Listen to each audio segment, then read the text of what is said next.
Welcome to this presentation in which we will learn about a popular form of poetry called the sonnet. A succinct introduction to the topic would be to say that the sonnet is the perfect poetic style for elaboration or expression of feeling or thought. In fact, it gives an ideal setting for a poet to explore strong emotions. Due to its short length, it is easy to manage for both the writer and the reader. We will learn more about the topic in this presentation. The presentation will cover the following topics. What is a sonnet? Definition of a sonnet, origin of a sonnet, structure of a sonnet, features of sonnets, types of a sonnet, the English sonnet, and the difference between the sonnets of Shakespeare and Milton. Let us take a look at the definition of a sonnet. A sonnet is a lyrical poem of 14 lines. The word sonnet is derived from the Italian word sonetto. It means a little song or little sound. A sonnet usually presents two contrasting ideas, characters, events, beliefs, or emotions. But sometimes it can be just a single thought running throughout the poem. Poets use the sonnet form to examine the tension that exists between the two elements mentioned in the sonnet. The simplest form of English sonnet is usually the Shakespearean sonnet, but there are other forms too. Even though it was Sir Thomas Wyatt and Henry Howard who brought this Italian form of poetry to England, the reason why the Shakespearean form is recognized as the English form of sonnet is that it was Shakespeare who gave the English sonnet an identity that it had never had before. Prior to William Shakespeare, any short lyric in English was referred to as the sonnet. It was only in the Elizabethan age in England that the sonnet became a fixed poetic form. Whether two ideas are presented or a single sentiment is presented, the turn or change of thought occurs in the last lines, either the last two lines or the couplet, or the last six lines or the sestet. The sonnet was usually recited to an accompaniment of a musical instrument called the mandolin. This is a picture of the mandolin. The origin of the sonnet is in the Italian sonetto. Giacomo da Lentini of Sicily, Italy, is its creator. Though many poets, especially its creator, had used this form earlier, but it is Petrarca or Petrarch who is credited with popularizing this form of poetry. It became popular during the Renaissance period in Europe. Let us take a look at the characteristics of a sonnet. The first basic characteristic of a sonnet is that it should have 14 lines. These lines can be broken down into four sections called quatrains, which are of 4 lines each, and a couplet at the end, or alternatively, it can be divided into a stanza of 8 lines called the octave and another stanza of 6 lines called the sestet. The sonnet follows a strict rhyme scheme. The rhyme scheme of a Shakespearean sonnet, for example, is AB, AB, CD, CD, EF, EF, and GG. Or an alternative rhyme scheme that is ABBA, ABBA, CD, CD, CD, which is followed in the Miltonic sonnet. Sonnets are written in iambic pentameter, which is a poetic meter with 10 beats per line, made up of alternating unstressed and stressed syllables. The sonnet became popular during the Renaissance period in Europe.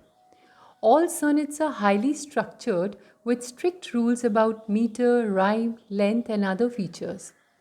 The sonnet is very adaptable to the style and requirements of the poet.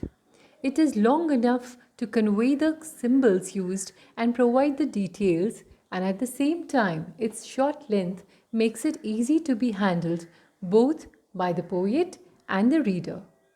The popular themes of a sonnet are love, lady love, courtly love, etc. There are three major types of sonnets. First, we have the Italian sonnet or the Petrarchan sonnet with the rhyme scheme ABBA, ABBA, and then CD, CD, CD, or sometimes CDE, CDE. This form was used popularly by the great poet John Milton, who chose moral and political issues as subjects. Then we have the Shakespearean sonnet, which is commonly referred to as the English sonnet owing to the fact that it was popularized by William Shakespeare. It had the rhyme scheme ABAB, CDCD, EFEF, and GG. The Spenserian sonnet, which is named after Edmund Spenser, that had interlocked quatrains and a rhyme scheme ABAB, BCBC, CDCD, and EE. Besides these three, there are other types as well, such as the terza rima sonnet, that uses three-line stanzas with interlocked rhymes with the rhyme scheme ABA, BCB, CDC, DED, and EE. Lastly, there is the curtal or the shortened sonnet introduced by G.M. Hopkins that had 11 lines, or to be precise, 10.5 lines. Here are some examples of the types mentioned above. The Italian sonnet with an 8-line stanza or octave with rhyme scheme ABBA, ABBA, CD, CD, CD. An example of it is a sonnet by Milton titled On His Blindness. Then we have the English or Shakespearean sonnet with 3 quatrains and a rhyming couplet at the end. The rhyme scheme is ABAB, CDCD, EFEF, and GG. The example is taken from William Shakespeare's sonnet Let Me Not to the Marriage of Two Minds. Now we have another sonnet, which is the Spenserian sonnet, which also has 3 quatrains and a couplet, as do the sonnets of Shakespeare, but what distinguishes them from the Shakespearean form is the interlocked theme. The rhyme here is ABAB, BCBC, CDCD, EE. An example is presented here, which is written by Edmund Spenser and is part of the Amoretti cycle of sonnets and is titled Amoretti 75, or One Day I Wrote Her Name. Now we have the terza rima sonnet with stanzas of 3 lines and a rhyme scheme of ABA, BCB, CDC, DED, and EE. The example given is of Acquainted with the Night by Robert Frost. Lastly, we have the curtal sonnet, which is a shorter form of the sonnet and is reduced to merely 11 lines, or to be precise, 10.5 lines. One can see the last line here, which is a very short line. We can call it a half line.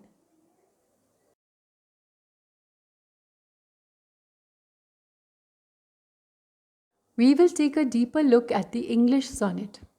English sonnets were introduced by Thomas Wyatt in the early 16th century. Surrey developed the rhyme scheme ABAB, CDCD, EFEF, GG, which now characterizes the English sonnet. Sir Philip Sidney's sequence Astrophel and Stella, which was published in 1591, started the English vogue for sonnet sequences. The next 2 decades saw sonnet sequences by William Shakespeare, Edmund Spenser, and Michael Drayton. Shakespeare wrote a total of 154 sonnets. The form is often named after Shakespeare because he became its most famous practitioner or exponent. The form of the English sonnet consists of 14 lines structured as 3 quatrains and a couplet. The third quatrain generally introduces an unexpected sharp thematic or imagistic turn or the volta. In Shakespeare's sonnets, however, the volta usually comes after the 12th line in the couplet and usually summarizes the theme of the poem or introduces a fresh new look at the theme. With only a rare exception, the meter is iambic pentameter. We will now compare the Shakespearean form of sonnet with the Miltonic form. The Shakespearean sonnet has 3 quatrains and a rhyming couplet. The Miltonic sonnet, on the other hand, has an octave and a sestet. It follows the Petrarchan pattern. Shakespeare's sonnet has courtly love as its theme, while Milton's sonnets have religious or politics as theme. In the sonnets of Shakespeare, the problem is discussed in the 3 quatrains and the solution in the couplet. In Milton's sonnet, the problem is discussed in the octave and the solution in the sestet. The rhyme scheme of a Shakespearean sonnet is AB AB, CD CD, EF EF, GG. The rhyme scheme of Milton's sonnet is ABBA, ABBA, CDE, CDE. Shakespeare could handle the iambic penta well, while Milton often struggled with the meter and often had to shorten words to keep them within the rhythm and meter. Besides the above discussed points, there is a difference in the poetic output of both poets as well. Shakespeare wrote 154 sonnets, 126 were for W.H., believed to be the Earl of Southampton, and 26 are for the Dark Lady, and 2 are written on general subjects. Milton wrote a total of 23 sonnets. Let's take another comparative look between the sonnets of these famous poets. We will take a look at Shakespeare's most famous sonnet, which is sonnet number 18, that begins with the line, "Shall I compare thee to a summer's day?" It has 3 quatrains and a rhyming couplet at the end. The rhyme scheme is AB AB, CD CD, EF EF, GG. Here we have a sonnet from John Milton, which is based in the Italian pattern or Petrarchan pattern with an octave and a sestet and a rhyme scheme of ABBA, ABBA, CD, CD, CD. Let's also take a look at some of the famous classic sonnets. First, we have Sir Thomas Wyatt's sonnet, Whoso Lists to Hunt. Then we have Sir Philip Sidney with sonnet number 1 from Astrophel and Stella.